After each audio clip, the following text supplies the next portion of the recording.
बहुत से धर्म 84 लाख पुनर्जन्म के बारे में सिखाते हैं। उनकी ये मान्यता है कि पापों की सजा इस प्रकार बार बार अलग अलग योनि में जन्म के द्वारा मिलती है, और जब आदमी का स्वरूप मिलता है तो इसमें अच्छे कामों से हम स्वर्ग पा सकते हैं। प्रभु यीशु ने हमारे लिए अपनी कुर्बानी के द्वारा ना सिर्फ पापों से मुक्ति दे दी, बल्कि हमारे लिए स्वर्ग का रास्ता भी खोल दिया। लेकिन क्या परमेश्वर ने स्वर्ग इंसानों के लिए बनाया या केवल स्वर्गदूतों के लिए? एक विश्वासी के लिए स्वर्ग में प्रवेश करने के विषय पर आज हम बात करेंगे। सुनते हैं पहले परमेश्वर का वचन। परमेश्वर का वचन हमने संत यूहन्ना की इंजील उसका 14 अध्याय उसकी पहली आयत से लिया है।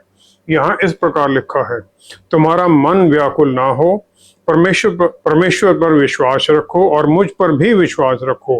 मेरे पिता के घर में बहुत से रहने के स्थान हैं, यदि ना होते तो मैं तुमसे कह देता, क्योंकि मैं तुम्हारे लिए जगह तैयार करने जाता हूँ।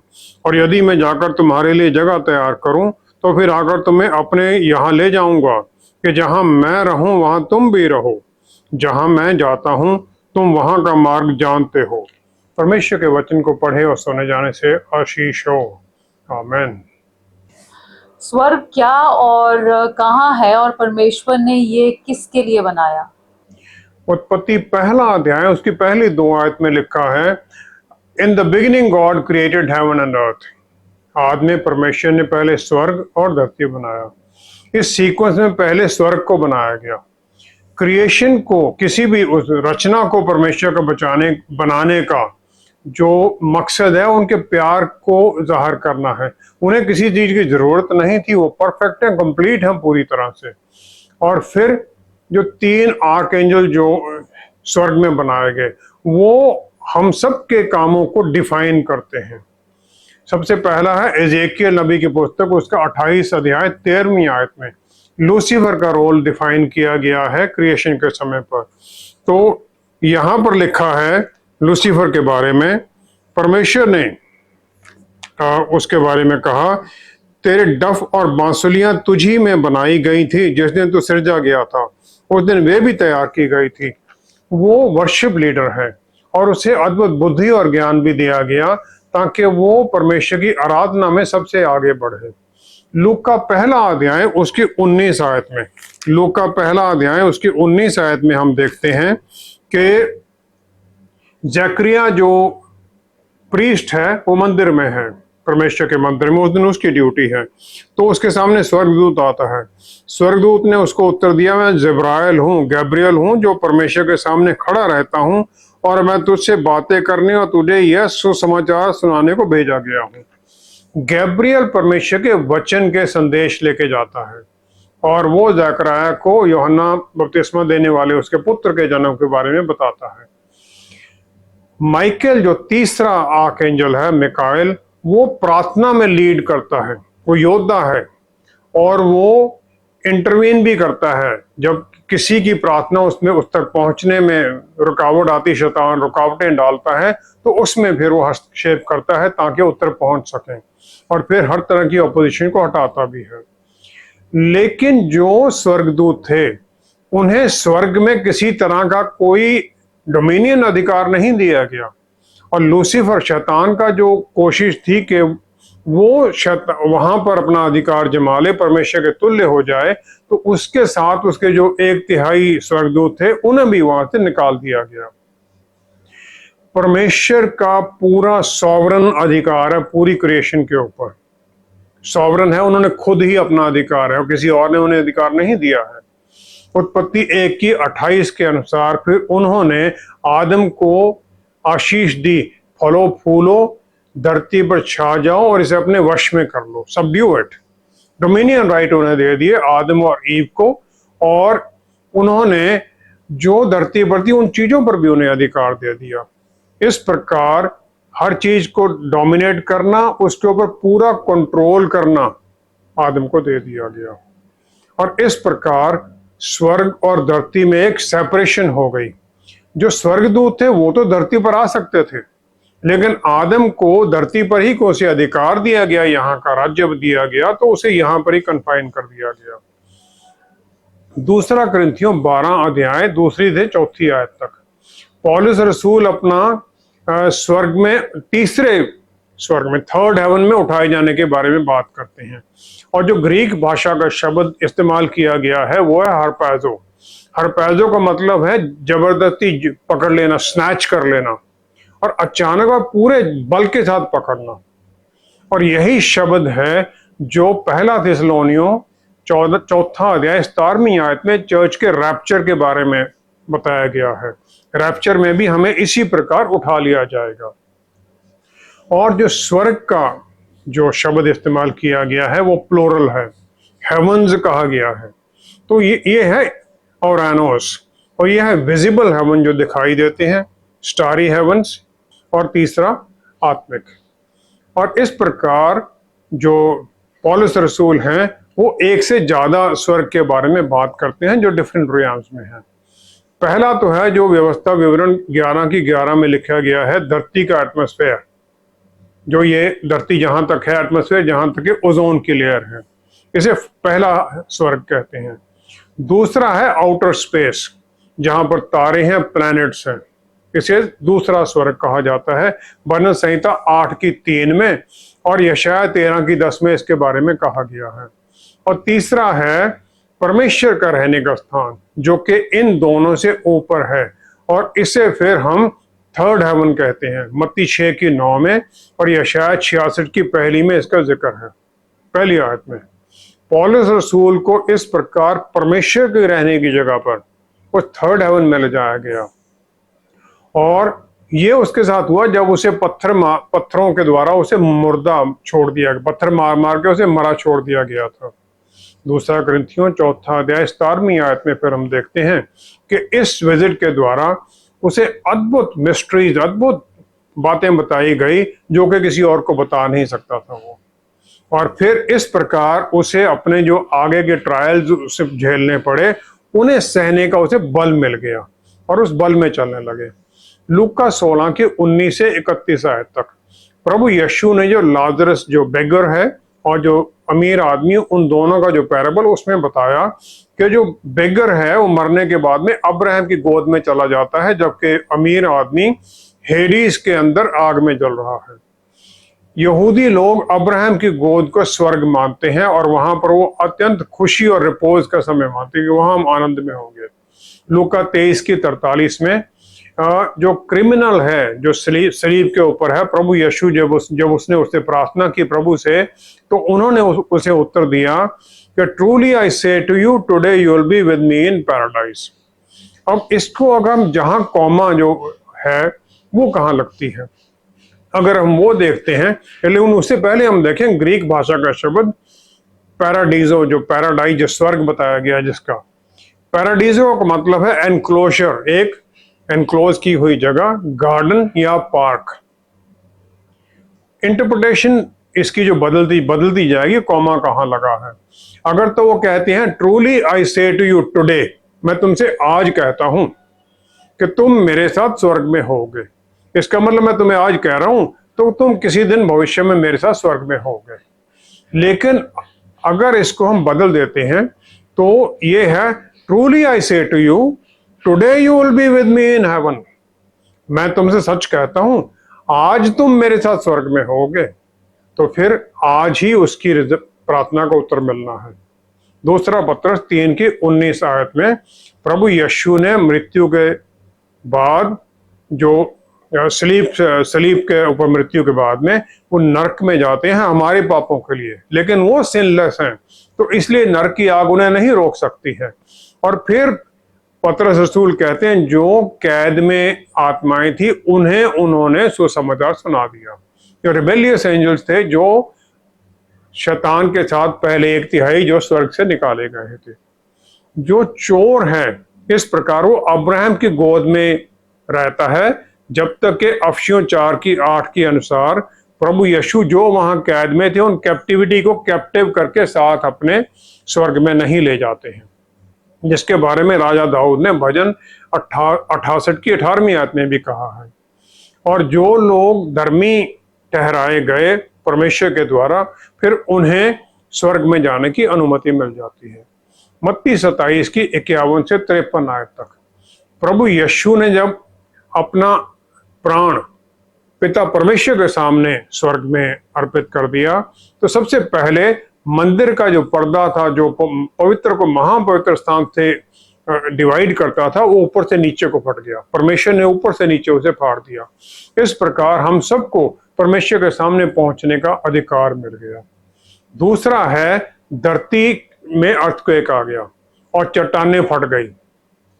और तीसरा है, कब्रें खुल गई और बहुत संतों के बहुत शरीर उसमें से जो सोए हुए थे वो आ निकले। और फिर रेजरेक्शन के बाद में इन लोगों को यरूशलेम में लोगों ने देखा भी।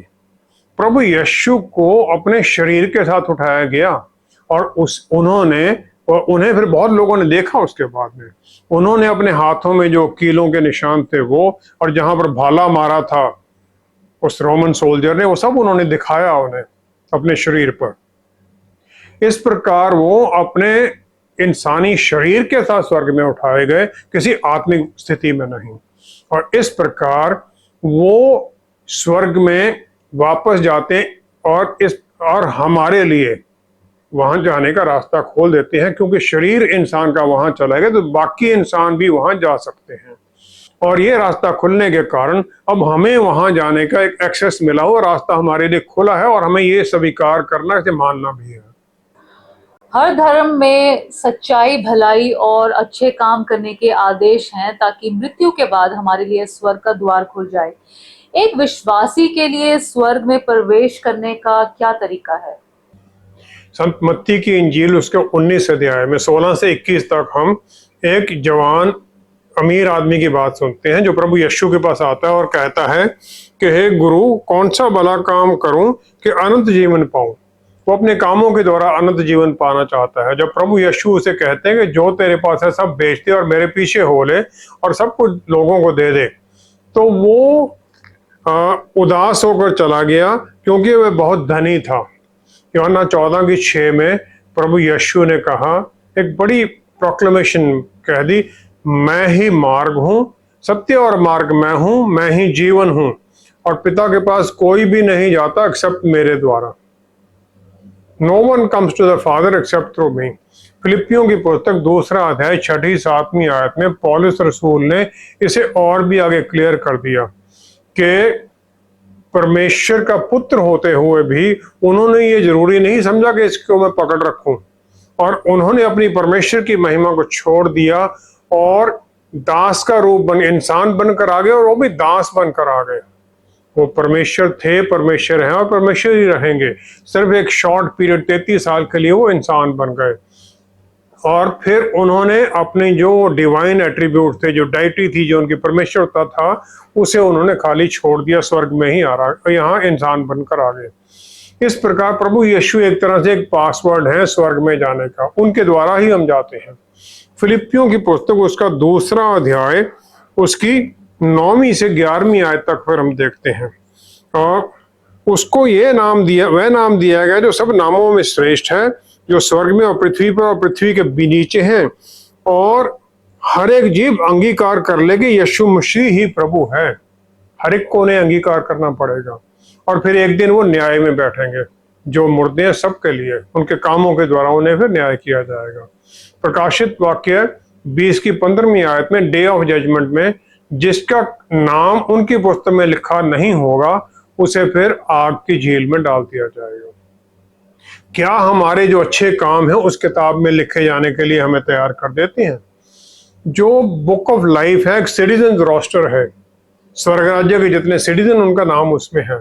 यूहन्ना 1:12 में लिखा है, जिन्होंने प्रभु यीशु को ग्रहण किया, जिन्होंने उस पर विश्वास किया मसीहा समझकर, उन्हें परमेश्वर के बच्चे होने का अधिकार मिल गया। और एक बच्चे को अपने पिता के स्टेट में, उसके हर पोजीशन में उसका अधिकार हो जाता है, जब तक कि उसे किसी तरह डिबार ना किया जाए, उसे मन किसी तरह से अयोग्य ना सिद्ध किया जाए। हमारे अच्छे काम ये एंट्री नहीं देते हैं, हमें विश्वास देता है, विश्वास प्रभु यीशु पर। यूहन्ना 14 की 2-3 आयत में फिर प्रभु यीशु ने कहा, मैं जाता हूं अपने पिता के घर में तुम्हारे लिए एक जगह तैयार करने के लिए, और फिर मैं तुम्हें अपने साथ लेके जाऊंगा।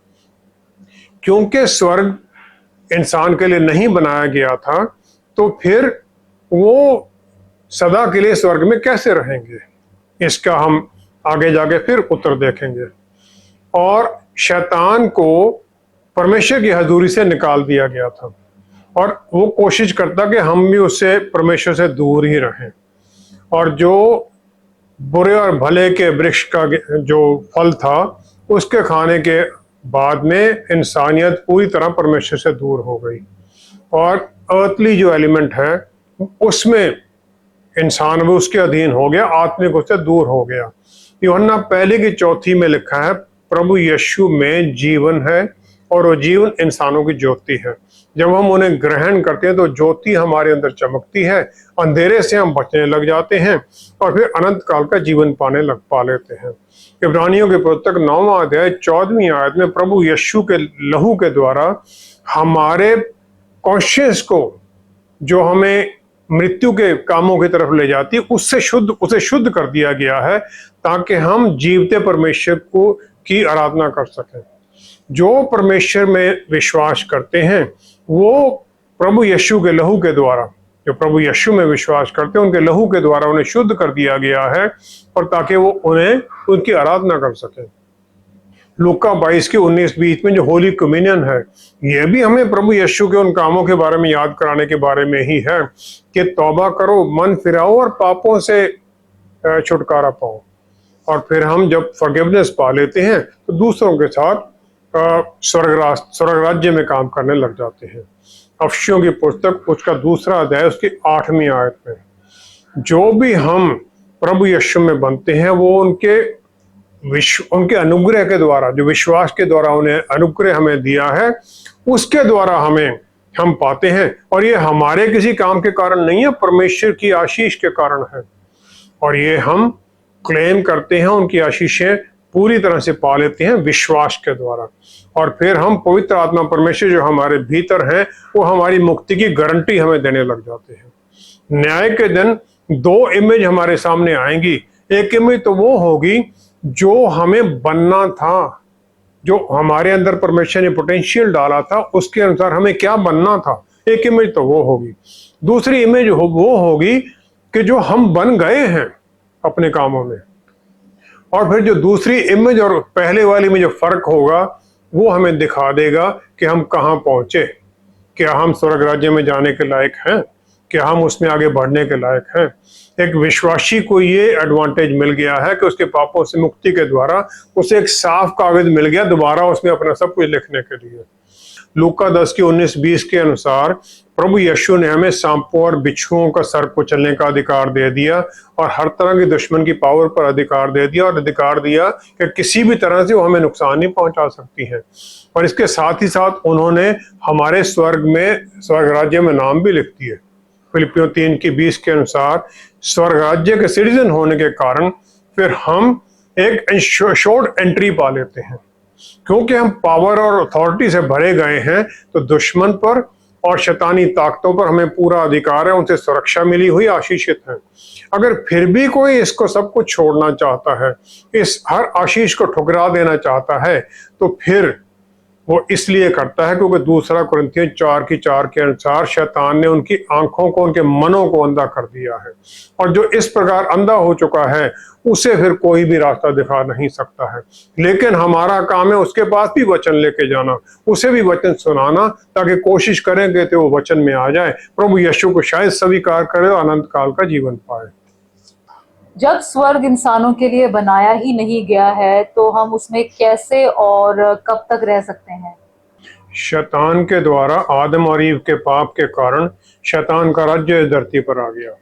परमेश्वर ने अपने पुत्र प्रभु यीशु को इस धरती पर भेजा इंसान बनाकर, ताकि जो इंसान का रिश्ता परमेश्वर से टूट गया था वो दोबारा स्थापित हो सके। भजन संहिता 16 की 10 में राजा दाऊद ने प्रभु यीशु के आने के बारे में, उनके मुक्तिदाता बनकर आने के बारे में पहले से ही जाना, और फिर उसने ये भविष्यवाणी की कि हे परमेश्वर, तू मेरे प्राण को अधोलोक में ना छोड़ेगा, ना अपने पवित्र भक्त को सड़ने देगा। You will not allow your holy one to see corruption. लेकिन अगर उनके शरीर की जो कब्र में करप्शन जो उनकी वो हो डिकम्पोजिशन होती है, अगर वो नहीं होगी तो फिर वो कहाँ जाएंगे प्रभु यीशु। यूहन्ना 3:10 में प्रभु यीशु ने इसके बारे में कह दिया। तीसरा, उसकी 13वीं आयत में हिंदी बाइबल में, कोई स्वर्ग पर नहीं चढ़ा, केवल वही जो स्वर्ग से उतरा, अर्थात मनुष्य का पुत्र जो स्वर्ग में है। मनुष्य का पुत्र जो स्वर्ग में है वही स्वर्ग में जाएगा, पुत्र जो इंसान बना। यूहन्ना 20:17 आयत में प्रभु यीशु जी उठने के बाद में कब्र के बाहर मेरी मैगदलीन से मिलते हैं और फिर उसे और उसके द्वारा दूसरे चेलों को संदेश देते हैं 20:17 के अनुसार कि मैं, वो कहते हैं, अपने पिता और तुम्हारे पिता और अपने परमेश्वर और तुम्हारे परमेश्वर के पास ऊपर जाता हूँ, ऊपर जाता हूँ, अपने परमेश्वर तुम्हारे परमेश्वर, अपने पिता तुम्हारे पिता के पास। तो वो फिर शरीर के साथ ऊपर जाते हैं, क्योंकि खाली कब्र में उनका शरीर नहीं है। और फिर उन्होंने जी उठने के बाद में जो हाथों में वो नेल्स गाड़ी गई थी उसके निशान, वो जो भाला डाला गया था, वो सब दिखाया उन्होंने। रोमियो के पुस्तक 8वां अध्याय 28वीं आयत में परमेश्वर का वचन है कि जो परमेश्वर के चुने हुए लोग हैं, उनके मकसद के लिए चुने हुए लोग हैं, उनके लिए परमेश्वर हर बात में सदा भलाई ही उत्पन्न करते हैं। परमेश्वर के पुत्र तो खास तौर पर उनके मकसद के लिए ही चुने गए थे, उन्हें भेजा ही इसलिए था, तो उनके लिए तो हर तरह से भलाई ही उत्पन्न होनी जरूरी है। और स्वर्ग में उठाए जाने के बाद में यूहन्ना 17:5 में जो उन्होंने प्रार्थना की थी, उसके अनुसार फिर वो जो महिमा उनकी पिता परमेश्वर के साथ धरती या आकाश बनाए जाने से पहले थी, उस महिमा से उन्हें भर दिया जाता है और फिर उन्हें धरती, आकाश और धरती पर और धरती के नीचे हर चीज पर उन्हें अधिकार दिया गया है। इस प्रकार वो अपने शरीर में वहां गए थे। तो एक इंसान, एक मैन स्वर्ग में राज्य कर रहा है अभी। प्रभु यीशु पूरी तरह से आदमी भी हैं और परमेश्वर भी हैं, तो वो इंसानी रूप में और परमेश्वर रूप में स्वर्ग में राज्य कर रहे हैं। और क्योंकि हम सब उनके परिवार का हिस्सा हैं और इसके कारण हम उनके राज्य के सिटीजन भी बन जाते हैं, तो हमें वहां जाने का एंट्री पास भी मिल जाता है। लेकिन ये जो हक है सबके लिए नहीं है। जब न्याय का दिन होगा उस दिन 3 कैटेगरी के लोग होंगे जो उस न्याय के सिंहासन के सामने आएंगे। पहले तो वो हैं जो प्रभु यीशु के आने से पहले जन्म पाए हैं या जो उनके आने के बाद जन्म पाए, लेकिन जिन्होंने कभी भी मुक्ति का रास्ता उनके द्वारा मुक्ति के बारे में सुना ही नहीं।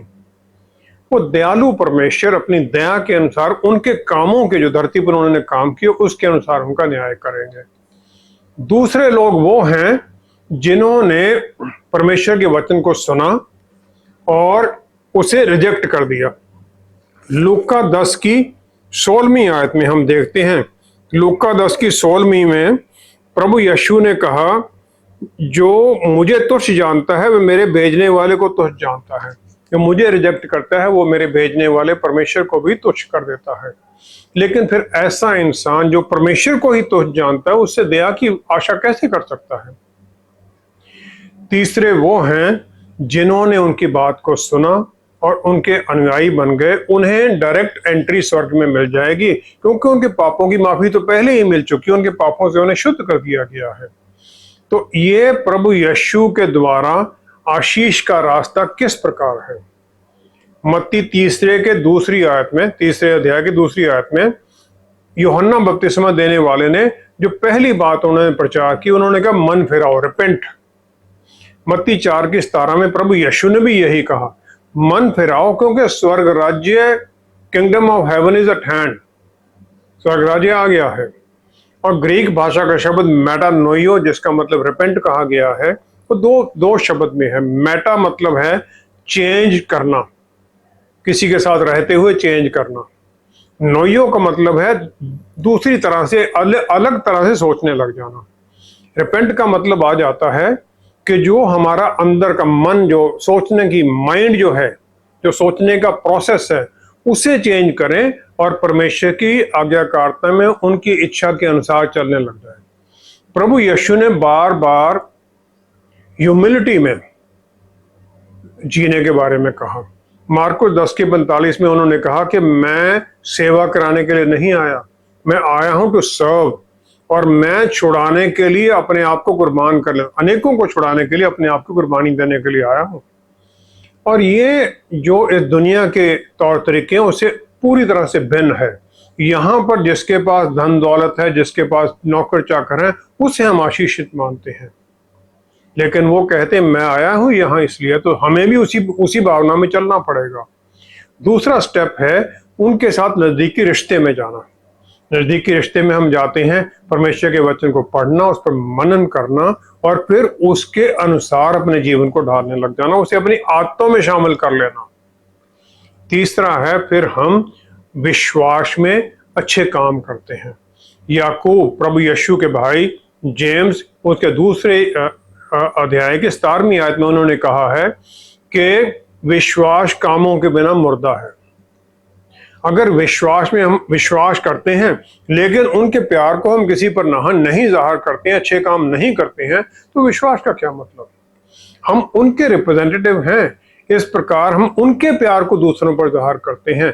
बहुत लोग हैं जो वचन को नहीं पढ़ेंगे लेकिन हमारे जीवन को देखकर वो बदलने लग जाएंगे। प्रकाशित वाक्य 20 अध्याय 6, 7वीं आयत में और फिर 10वीं आयत में जो विश्वासी हैं प्रभु यीशु के द्वारा जब वो धरती पर अपना राज्य स्थापित करेंगे दोबारा आने के बाद में, तो उसके साथ वो राज्य करेंगे। उस समय शैतान का राज्य खत्म हो जाएगा, उसे 1000 साल के लिए जेल में डाल दिया, हेडिस की कैद में डाल दिया जाएगा, और फिर 1000 साल पूरे होने के बाद में शैतान को छोड़ा जाएगा कुछ समय के लिए, ताकि वो कौमों को भरमा सके। फिर 10वीं आयत में लिखा है फिर उसे आखिर में फाइनली उसका न्याय होगा और उसे गंधक की आग में सदा के लिए डाल दिया जाएगा, टू सफर इटर्नल डैमिनेशन, अनंत काल के लिए फिर वो वहां रहेगा। प्रकाशित वाक्य 21 की पहली और 1 से 3 आयत तक फिर एक नया स्वर्ग, नया आकाश और नई धरती बनती है जिसमें परमेश्वर का टैबरनेकल, परमेश्वर का घर होगा। वो परमेश्वर इंसानों के साथ होंगे, वो उनके साथ रहेंगे और लोग उनके लोग माने जाएंगे जो धरती पर होंगे, और परमेश्वर उनके साथ होंगे और उनका परमेश्वर बन जाएंगे। स्वर्ग वहां है जहां परमेश्वर है, तो जो नई धरती है वो स्वर्ग बन जाएगी हम सब के लिए, इंसानों के लिए, क्योंकि जो प्रभु यीशु को मानते हैं, उनके अनुयायी हैं, उनके लिए आशीष होगी। लेकिन जो उन्हें रिजेक्ट कर देते हैं वो सदा के लिए उस बॉटमलेस पिट, जिसका कोई बॉटम, कहीं कोई किनारा नहीं है, उसमें डाले जाएंगे। जो आज हम डिसाइड करते हैं हमने क्या करना है, उसके अनंत काल के कॉन्सिक्वेंसेस होने हैं। आज ही हम डिसाइड करेंगे हम प्रभु यीशु के पीछे चलना चाहते हैं या उन्हें रिजेक्ट करना चाहते हैं। जो भी हम करेंगे उसके अनुसार फिर आगे होगा, शायद कल को मौका ना मिले। आइए हम प्रार्थना करें। पिता परमेश्वर, क्या ही धन्य है आपने हमें मुक्ति का रास्ता दे दिया, हमें शैतान के राज्य से निकालकर आपने अपने राज्य में शामिल कर लिया, ताकि फिर हम जब तक शैतान का न्याय नहीं होता है पूर्ण रूप से, तब तक हम आपके घर में आकर रह सकें। आपने फिर प्रभु ये डिसाइड कर दिया कि आप हमारे साथ सदा के लिए रहेंगे, नई धरती नई आकाश बनाया जाएगा। हम आपका धन्यवाद करते हैं प्रभु यीशु, धन्यवाद करते हैं इन अद्भुत आशीषों के लिए, अद्भुत रहमतों के लिए। स्वर्ग राज्य हमारे अंदर आपने स्थापित कर दिया, क्योंकि पवित्र आत्मा परमेश्वर हमारे भीतर हैं, ताकि फिर हम आज से ही इस दुनिया पर ही उस आनंद को, उस बहुतायत के जीवन को पाएं और आपको महिमा दें। पिता परमेश्वर, धन्यवाद सहित सब कुछ प्रभु यीशु के पवित्र नाम में मांगते हैं। आमीन, आमीन, आमीन। शैतान हमारे कान में ये डालता रहता है कि अभी आनंद मनाओ और फिर सलीब पर उस क्रिमिनल की तरह आखिरी समय पर तौबा करके प्रभु से जुड़ जाएंगे। लेकिन क्या हमें अगले सांस की गारंटी है? कितने लोग हैं जो आज का दिन नहीं देख सकेंगे? अब ही सही समय है जब हम निर्णय करके उनकी ओर मुड़कर मुक्ति के रास्ते पर चलना शुरू कर सकते हैं और धरती पर ही स्वर्ग का आनंद पा सकते हैं। Thank you so much for joining us. See you next time. Stay blessed. Shalom.